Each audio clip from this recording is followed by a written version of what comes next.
Et c'est bien sûr l'affaire de Renaud Cobia que nous retrouvons après ce week-end. Avec grand plaisir. Bonjour Renaud. Bonjour Alix, bonjour Antoine. Bonjour Renaud. On démarre avec la grande saison des pluies qui a commencé avec son lot de désolation, hélas. Oui, c'est ce qu'indique l'expression qui révèle qu'Abidjan était sous les eaux hier. Le confrère fait le point des endroits de la capitale économique qui ont connu des inondations après les fortes pluies enregistrées dans la nuit de samedi et dimanche et invite les populations se trouvant dans les zones à risque à les évacuer. Et sur le même sujet, le ministre Bouaké Fofana lance un appel aux populations. Oui, le ministre de l'Assainissement et de la Salubrité s'est rendu hier dimanche dans certains quartiers de la commune de Cocody au carrefour de l'Indénié pour constater l'impact de la forte pluie qui s'est abattue dans la nuit de samedi à dimanche sur les ouvrages de drainage des eaux de ruissellement dans le district d'Abidjan.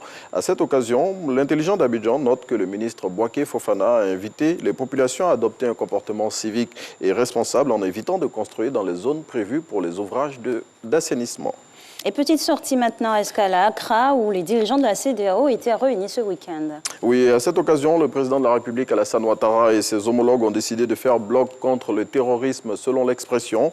Les dirigeants de l'organisation sous-régionale se sont retrouvés dans la capitale ghanéenne à l'occasion du 59e sommet ordinaire des chefs d'État et de gouvernement de la CEDEAO qui avait à son menu la situation politique, sécuritaire et économique dans la sous-région.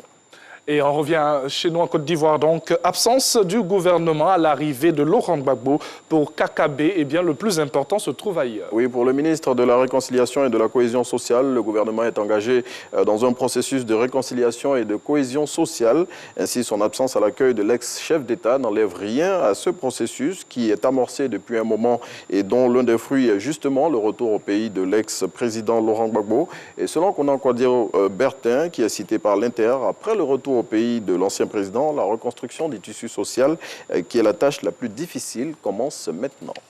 Et cet autre titre, les partisans de l'ancien président ivoirien Laurent Gbagbo ne veulent plus de l'ex-première dame. C'est ce que barre à une le Patriote, selon le confrère, les Gor, entendez par là les Gbagbo-riens veulent éjecter Simone Gbagbo du FPI.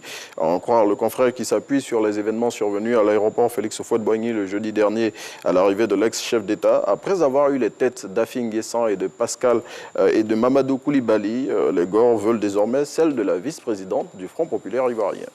Une question toujours sur le même sujet. Que se passe-t-il véritablement entre Laurent et Simone Gbagbo? Oui, c'est la question à laquelle essaie de répondre le Nouveau Réveil dans son édition de ce jour. Le confrère évoque plusieurs thèses qui, selon lui, pourraient expliquer la crise qui secoue l'ex-couple présidentiel et indique que certains partisans de Laurent Gbagbo ont pris fait et cause pour l'un et l'autre.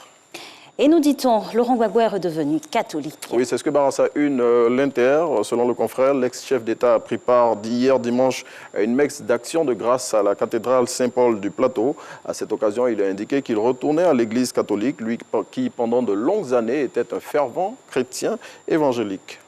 Et on termine cette revue de presse avec, bien sûr, cette information très musicale. C'est aujourd'hui qu'est célébrée la fête de la musique. Mais comme tous les 21 juin de chaque année, cet événement qui célèbre la musique est commémoré un peu partout dans le monde. Et pour cette édition 2021, aucune célébration festive n'est prévue en Côte d'Ivoire en raison de la Covid-19, selon Le Matin. Et néanmoins, pour marquer le coup, la ministre de la Culture, de l'Industrie et des Arts du Spectacle a produit une déclaration dans laquelle elle invite notamment les acteurs culturels à œuvrer pour la paix et la cohésion sociale.